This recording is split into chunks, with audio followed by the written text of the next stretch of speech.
विद्यार्थी मित्र हो, आज या व्हिडिओमध्ये आपण कीर्तिकठियाचा दृष्टांत या पाठावरील स्वाध्याय पाहणार आहोत. यापूर्वीच आपण 2 व्हिडिओमध्ये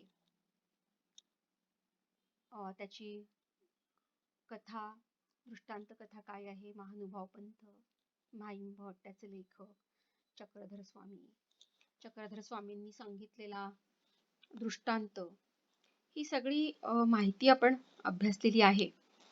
आणि तुम्हाला मी इथे सांगितलेलं होतं की त्याचा भावार्थ हा लिहून ठेवा, सरळ अर्थ त्याचा, कारण की ही 12व्या शतकातली यादवकालीन भाषा आहे आणि ती आपल्याला इथे समजायला तशी कठीण आहे. हा जो पाठ आहे, या पाठाची अध्ययन निष्पत्ती काय आहे, काय साध्य करायचे, तर बोलीभाषा तुम्हाला समजपूर्वक आणि लक्षपूर्वक ऐकता येणं, विविध साहित्य प्रकाराचं मूल्यमापन करता येणं, अशी त्यातनं हे साध्य करायचे त्यांना. आता तुमची कृती काय अपेक्षित आहे की पाठ काळजीपूर्वक वाचणं, शब्दार्थ लिहून घेणं, स्वाध्याय पूर्ण करणं. याच्यापूर्वी आपण साहित्य प्रकार शिकलो तो अभंग.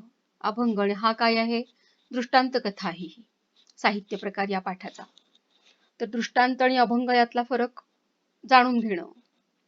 इथे काय आहे, ही त्यावेळची बोलीभाषा आहे, प्राचीन भाषा, आत्ताची प्रमाण भाषा, याचं वेगळे पण तुम्हाला शोधता येणं, अशी काही उद्दिष्ट किंवा तुमच्याकडच्या अपेक्षा असलेल्या आपल्याला दिसून येतात.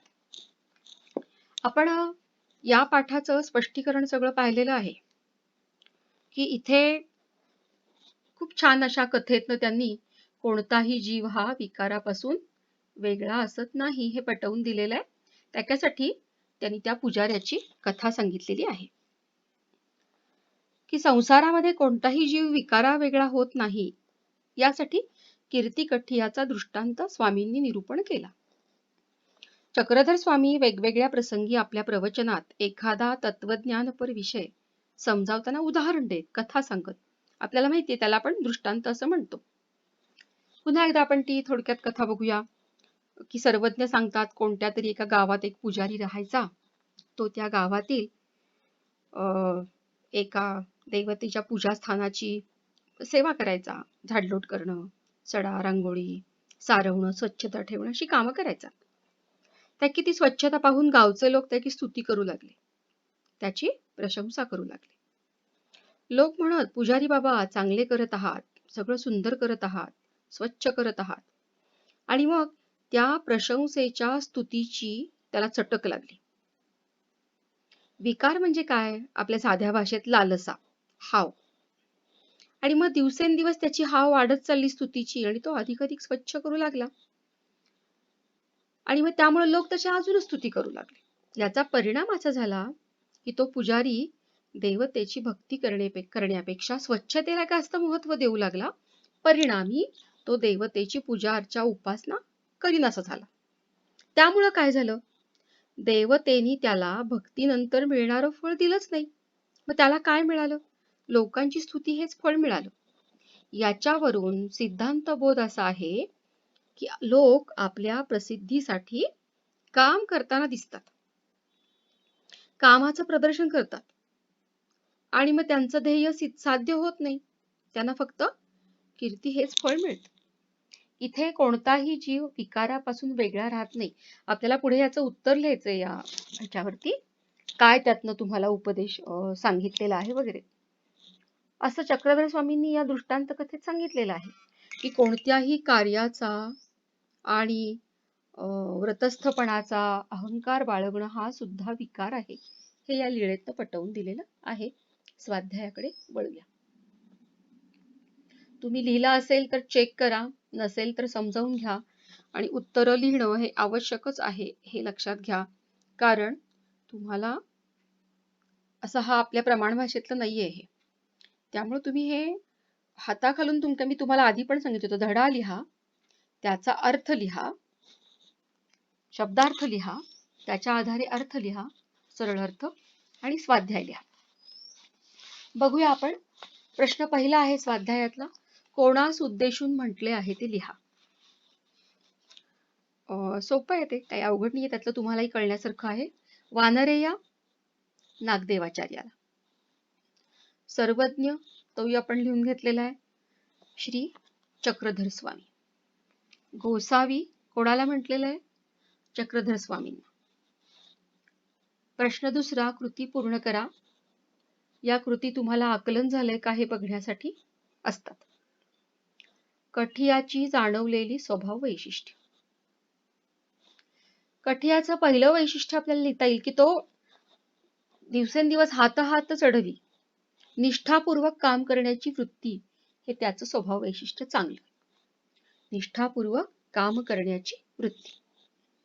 दुसरा स्वभाव वैशिष्ट्य आहे की तो फुशारून गेला ना, लोकांनी स्तुती केल्यावरती फुशारून जाण्याची सवय, गर्व चढला त्याला. आता इथे आपल्याला, आपण यापूर्वी पण मी तुम्हाला सांगितलेलं आहे की नाही बघा, कीर्ती कठियाचा दृष्टांत, म्हणजे तुम्ही अशी आकृती तयार करू शकता, मधली प्रश्न लिहून त्याच्यावरती उत्तर तयार करू शकता. त्याचा प्रश्न असा आहे, कीर्ती कठियाचा दृष्टांत या पाठातनं संदेश काय मिळतो, किंवा पाठाचा संदेश, असा आपण मधला चौकोन तयार करायचा. कीर्ती कठियाचा दृष्टांत या पाठाचा संदेश. त्याचं उत्तर आहे, मन सर्व विकारांपासून मुक्त राखले पाहिजे. पहिल्या प्रस्तावनेतच उत्तर आहे. आणि चांगल्या गुणाचा किंवा चांगल्या कार्याचा गर्व बाळगणं वाईट आहे, असं पण कृती तयार करू शकतो. पुढची अजून कृती तयार करू शकतो, ऐकायची आणि तुम्ही लिहून घ्यायची. या पाठातनं जाणवणारे चक्रधर स्वामींचे गुण कोणते आहेत, अशी कृती तयार करायची. कोणालाही न दुखावता त्याचा दोष दाखवून देण्याचं कौशल्य. नागदेवाचार्याचा अहंकार दूर करायचा होता, त्यासाठी दृष्टांत कथा सांगितली. त्याला ते बोलले का फाडकीनी की अरे तू मूर्ख आहेस, तुला अहंकार चढलाय, असं काही सांगितलं नाही त्यांनी. तर त्यासाठी त्यांनी दाखला, दृष्टांत दिला पुजाऱ्याचा. पहिला चक्रधर स्वामींचा गुण कोणता आहे पाठात दिसणारा? कोणालाही न दुखावता त्याचा दोष दाखवून देण्याचं कौशल्य. दुसरा गुण आहे अत्यंत चपखल, म्हणजे योग्य दृष्टांत देता येणं. तिसरा आहे आपला मुद्दा पटवून देण्याचं कौशल्य, हा त्यांचा गुण आहे. चौथा आहे गूढ गहन असं तत्व सोप्या भाषेत सांगता येणं, की जर तुम्हाला अहंकार चढला तर त्याचं फळ काय मिळतं, सोप्या गोष्टीतनं सांगितले. असे 4 गुणवैशिष्ट्य चक्रधर स्वामींची आहेत. बघा, आणखीन एक कृती तयार करू शकता. स्वामींनी दृष्टांत का सांगितला, तर नागदेवांचा अहंकार दूर करण्यासाठी, नाहीसा करण्यासाठी. यानंतरचा तिसरा प्रश्न आहे, प्रस्तुत दृष्टांतातील उपदेश तुमच्या शब्दात सांगा. तुमच्या शब्दात सांगायचे, तुम्ही फक्त तुम्हाला सुचवते. आपण याला आपल्याला प्रस्तावनेचा पण उपयोग आहे. आणि कथा सांगितल्यानंतर चक्रधर स्वामींनी काय सांगितलं ते आपण इथे लिहू शकतो. प्रस्तावनेतला भाग आहे. आपलं मन सर्व विकारांपासून दूर ठेवलं पाहिजे. आपण एखादा चांगला गुण आत्मसात केला, त्या कठियाच्या गोष्टीनंतर सांगितलंय बघा, एखादा चांगला गुण आत्मसात केला तर आपण अहंकार बाळगता कामा नये, कारण अहंकार हा सुद्धा एक प्रकारे दुर्गुणच आहे, विकारच आहे. आणि या विकारांपासून दूर राहून आपलं मन शुद्ध राखलं पाहिजे. असं जो करेल तो खरा वैरागी. वैरागी म्हणजे काय? सुख दुःख समान मानणारा, की प्रत्येक जीव विकारांच्या जाळ्यात अडकलेला असतो. मी विकारापासून दूर आहे असा गर्व बाळगणं हा पण विकारच आहे, हे आपण लक्षात घ्यायचं आहे. असा उपदेश इथे तुम्ही तुमच्या शब्दामध्ये आणि काही लिहू शकता, पण हे मुद्दे येणं अपेक्षित आहे. प्रश्न चौथा आहे, पुढील शब्दांना प्रमाण भाषेतील शब्द सांगा. काय आहेत ते? कठिया. मग काय आहे? सी, काईसिया, कभणी.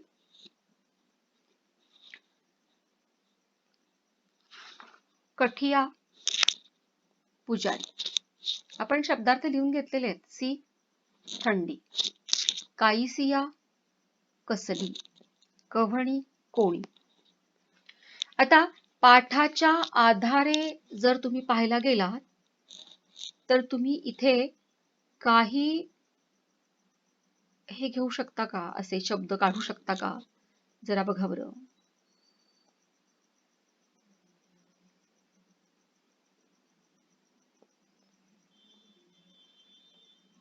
बघा, हा आपण पहिला शब्द घेऊ शकतो.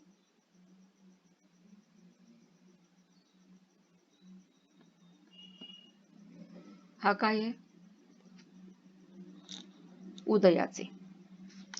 या शब्दाला प्रमाण मराठीतला शब्द सांगा.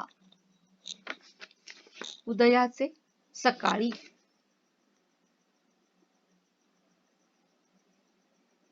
झालं. त्यानंतर आणखीन काय आपण शब्द घेऊ शकतो, म्हणजे ते तुमचे अर्थच आहेत. म्हणितले. या शब्दाला प्रचलित प्रमाण मराठीतला शब्द सांगा. म्हणितले, म्हटले. त्याच्यानंतर काय आहे, इथे खालीच घेऊया आपण लगेच. मिरवू, मिरवायला. त्यानंतर आहे, हा वेगळा शब्द घेऊया, केव्हेळाही, कधीही. तर इथे जो तुम्हाला खाली प्रश्न दिलेला आहे, हे आपण थांबूया.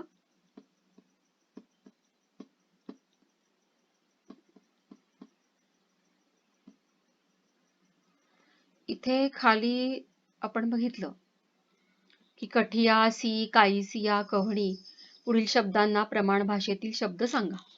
आता तुम्ही काय करायचंय, या 4 शब्दांशिवाय पुन्हा त्याच प्रश्नामध्ये हे वरचे 4 शब्द घ्या आणि त्याला प्रमाण भाषेतले शब्द लिहा. उदयाचे, म्हणितले, मिरवू, केव्हेळाही. येतंय लक्षात काय करायचे ते? अशा रीतीने तुम्ही इथे स्वतः कृती तयार करू शकता. आपल्याकडे वेळ असेल तर इथे पुढच्या कृती तुम्हाला आपण लिहिता आल्या तर दाखवूया. आता आपण 5व्या प्रश्नाकडे वळूया. आपल्यातील गुण हाच अवगुण होऊ शकतो, हा विचार प्रस्तुत पाठाच्या आधारे स्पष्ट करा. बघा, आता आपल्यातला गुण हाच अवगुण होऊ शकतो, हा विचार पाठाच्या आधारे स्पष्ट करायचा आहे. मुळात आधी आपल्याला पाठ समजलेला असणं आवश्यक आहे. त्यानंतर तुम्ही त्याचे शब्दार्थ लिहून घेणं, त्याचं सरळ अर्थ लिहून घेणं प्रमाण भाषेतला हे आवश्यक आहे. तर तुम्हाला या दोन्ही प्रश्नांची उत्तरं लक्षात येणार आहेत. बघूया, या प्रश्नाचं उत्तर हे एक प्रकारे स्वमत आहे. स्वमत अभिव्यक्ती. स्वमत लिहित असताना आपल्याला साधारणपणे एक 5-7 किंवा 7-8 ओळींच्या मध्ये आपण स्वमताचं स्पष्टीकरण हे लिहायचं आहे. हे लक्षातच ठेवा. कशासाठी? स्वमत हे आपल्या या प्रश्नपत्रिकेमध्ये 3 मार्कासाठी, बरोबर आहे? 3 मार्कासाठी स्वमत आहे. मग स्वमतामध्ये आपण पुन्हा नंतर स्वतंत्र माहिती घेऊयाच, पण स्वमतामध्ये काय आपल्याला करायचंय, ते तुमचं स्वतःचं मत आहे. वर्गामध्ये 70 विद्यार्थी असतील तर त्या प्रत्येकाचं मत हे उत्तर हे वेगळं असणार आहे. जर प्रश्न पाठ्यपुस्तकाला धरून असेल तर मग पाठ्यपुस्तकाला धरून उदाहरण घेऊन तुमचं उत्तर असेल. जर प्रश्न पाठ्यपुस्तकासारखं दुसरं कुठलं तरी उदाहरण असेल, दुसरा प्रश्न बाहेरचा असेल, तर मात्र मग ते तुमच्या भाषेमध्ये, तुमच्या शब्दामध्ये ते उत्तर असणं अपेक्षित आहे. इथे तुम्ही तसं केलं तर तुम्हाला पैकीच्या पैकी अगदी चांगले असे मार्क हे मिळू शकतात, हे विसरू नका. आपण बघूया, आपल्यातला गुण हाच अवगुण. आता इथे त्यांनी प्रश्न काय दिलाय, पाठाच्या आधारे सांगितलंय, मग पाठाच्या आधारेच लिहायचंय. आता इथे आपल्याला लिहायचंय की नागदेवाचार्य हे महानुभाव पंथातले एक ज्येष्ठ शिष्य होते.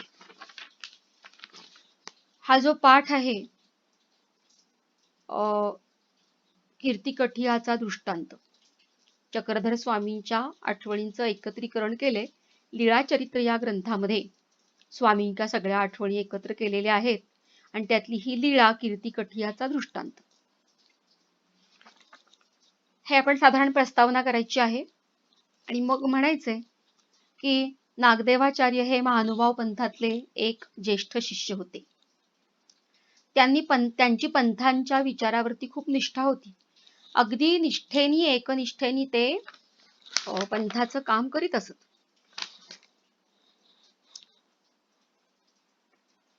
आणि ते भट, भटोबास, नागदेव या नावाने संबोधले जात असत किंवा पंथीय परंपरेनुसार त्यांना नरश्रेष्ठ, नरेश असं सुद्धा संबोधलं जात असे. पंथावरती निष्ठा, आचरण करताना कष्टाची पर्वा करत नसत. एके दिवशी हा गोदावरी नदीच्या काठी जे ठिकाण आहे ते कमलापूर ना आपण म्हटलंय, डोंबेग्राम नावाचं गाव, कमलापूर, तालुका नेवासे, जिल्हा अहमदनगर. तिथे काम चालू आहे. सकाळच्या वेळी माती काम चालू आहे, ओटा बांधायचं काम चालू आहे. पंथासाठी ते काम चालू आहे. कडाक्याची थंडी पडली होती. सगळ्या शिष्यांना थंडीमध्ये काम करणं अवघड होतं. पण नागदेवाचार्य हे कष्टांची पर्वा, थंडीची पर्वा न करता, त्रासाची पर्वा न करता काम करत राहिले. हा त्यांचा खूप चांगला गुण होता. पण ज्यावेळी त्यांना नाथोबा नावाच्या शिष्याने विचारलं की तुला का बरं थंडी वाजत नाहीये, त्याच्यावर त्यांनी उत्तर दिलं की मी वैरागी आहे, मला सुख दुःख समान आहे, म्हणून मी हे कष्ट सहन करू शकतो. थोडक्यात काय, त्यांच्या मनामध्ये अवगुण निर्माण झाला, अहंकार निर्माण झाला. म्हणजे त्यांच्यात जो चांगुलपणा होता, चांगला गुण होता, कष्ट करणं, पंथावरती निष्ठा असणं, पंथाच्या निष्ठेप्रमाणे, विचाराप्रमाणे आचरण करणं, कष्टाची पर्वा न करणं, हे सगळे गुण होते. या सगळ्या गुणांवर पाणी कधी पडलं की जेव्हा ते म्हणतात की मी वैरागी आहे, मी हे सहन करू शकतो. म्हणजेच या उत्तरांनी कळलं की त्यांच्या मनात अहंकार निर्माण झाला, म्हणून नागदेवाचार्यांचा चांगला गुण त्यांना असा हानिकारक ठरला किंवा अवगणू ठरला. असं उत्तर आपण त्याच्यावरती लिहू शकतो. त्याच्यानंतरचा आहे, पाठातला दृष्टांत वेगळ्या उदाहरणाद्वारे स्पष्ट करा. आता मुळात पाठातला दृष्टांत काय आहे हे आपण समजावून घेतलंय का? तर घेतलंय. त्याच्यामध्ये पुजाऱ्याची गोष्ट आहे. काय गोष्ट होती ती? पुजारी देवस्थानाची पूजा करतोय, साफसफाई करतोय, गावकरी कौतुक करतायत, तो स्तुतीने फुशारून गेलाय, चांगलं चांगलं काम करू लागलाय, स्तुतीसाठी काम करू लागला आणि मग देवता प्रसन्न झाली नाही, देवतेने त्याला योग्य ते फळ दिलं नाही. मग त्याला फळ कशाचं मिळालं? कीर्तीचं. हा विचार आपण समजावून घेणं आधी आवश्यक आहे. बघा, आपण आपल्या परिसरातलं एखादं काल्पनिक उदाहरण सुद्धा सांगू शकतो किंवा एखादं घडलेलं उदाहरण सांगू शकतो. इथे दुसऱ्याचं श्रेय घेण्याची वृत्ती लोकांच्या मध्ये खूप दिसून येते, की ज्याच्यामध्ये त्यांना अहंकार चढतो ते पण दिसून येतं. की आपल्या परिसरामध्ये मागच्या वर्षी एक अशीच घटना घडलेली आपण वृत्तपत्रात वाचलेली आहे, ती तुम्हाला सांगते. की शाळेचा निकाल लागलेला आहे, एखादा विद्यार्थी, काय समजा आपण म्हणू 10वीचा निकाल लागलाय, शिष्यवृत्तीचा निकाल लागलाय, एखाद्या राज्यस्तरीय स्पर्धेचा निकाल लागलाय, आणि मग तो मुलगा आणि त्याचे शिक्षक यांचा सत्कार करतायत. त्या मुलाचे पालक आले, तो विद्यार्थी आहे, सगळ्यांना त्या शिक्षकांबद्दल खूप कौतुक वाटतंय, आदर वाटतोय. मग त्या शिक्षकांचा सत्कार झाल्यानंतर ते बोलायला उभे राहिलेत आणि मग त्यांनी त्या मुलाचं कौतुक करणं हे अपेक्षित होतं, पण त्यांनी प्रत्यक्षात काय केलंय, मी या मुलासाठी काय कष्ट घेतले, कसे कष्ट घेतले, त्याला मी कशी मदत केली, माझा मी स्वतःचा पण फायदा नाही बघितला, अशा प्रकारे स्वतःची स्तुती ते करू लागले. आणि शेवटी त्यांना असं सुद्धा वाटलं की मी जर नसतो तर ह्या मुलाला हे यश प्राप्त करता आलं नसतं. मग त्यांचं भाषण ऐकून लोक पण नाराज होऊ लागले. लोकांना काय वाटलं की ठीक आहे, तुम्ही मदत केली, शिक्षकांनी मदत केली, शिक्षक हे मार्गदर्शन करतात, हे सगळं ठीक आहे, पण या शिक्षकांना तर चांगलाच गर्व झालाय की विद्यार्थ्याचे कष्ट खूप आहेत हे ते शिक्षक विसरलेत. कुणी कितीही केलं तरी शेवटी पेपर लिहिणारा कोण आहे? तो खेळ खेळणारा कोण आहे? ते चित्र काढणारा कोण आहे? की आपण विद्यार्थ्याला फक्त मार्गदर्शन करू शकतो. प्रत्यक्ष पेपर लिहिणं, खेळणं हे काम तो विद्यार्थीच करत असतो. आणि हे ते विसरले. आणि त्यामुळं त्यांचं कौतुक करण्याऐवजी लोक त्यांना नावं ठेवू लागली. कारण की त्यांना अहंकार हा विकार चढला. अशा पद्धतीचं आपल्या वर्गातल्या एखाद्या विद्यार्थ्याचं पण तुम्ही सांगू शकता. घडलेली घटना सांगू शकता, कुटुंबातली सांगू शकता. असं वेगळं उदाहरण देऊन तुम्ही या प्रश्नाचं उत्तर लिहू शकता. आता इथे जो अलंकार आहे तो आपण नंतर पाहणार आहोत. मला अशी अपेक्षा आहे की या 6 प्रश्नांची उत्तरं कशी लिहावीत हे तुम्हाला समजलं असेल. याशिवाय वेगळ्या कृती आपण कशा तयार करायच्यात हे पण तुम्हाला कळलं असेल. या आकलन कृती ज्या आहेत त्याच्यामध्ये या पाठातला संदेश ही एक कृती तयार करू शकता. या पाठातनं जाणवणारे चक्रधर स्वामींचे गुण कोणते दिसतात हे करू शकता. आणि मग बाकीचं त्यात दिलेलंच आहे ते तुम्ही लिहू शकता. आणखीन सांगितलेलं तिथे आपण येलो मार्क करून बघितलं होतं की या शब्दांना आपण प्रमाण भाषेतले शब्द होऊ शकतो किंवा यातले काही अर्थपूर्ण शब्द तयार करा.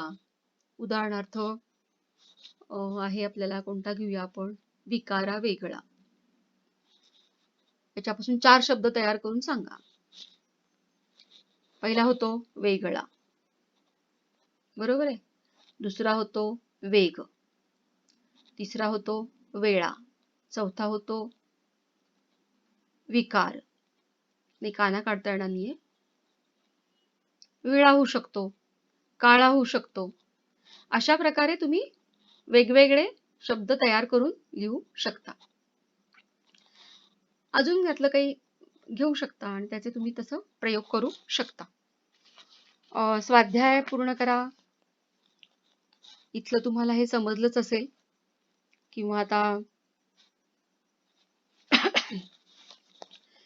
याच्यामध्ये तुम्हाला शब्द संभाषी घटकावरती आधारित कृती आहे त्या तुम्हाला नंतर मग पीडीएफच्या माध्यमातून पाठवण्यात येतील की जे न शिकवता तुमचं तुम्ही करू शकता. तुम्हाला हे उत्तर लिहिणं समजलं असेल ती लिहा वहीमध्ये. आपण ज्यावेळी शाळेत भेटू त्यावेळी तुमची वही तपासण्यात येईल. तुम्हाला या कामासाठी शुभेच्छा देते आणि आपला हा व्हिडिओ आपण इथे थांबूया. धन्यवाद.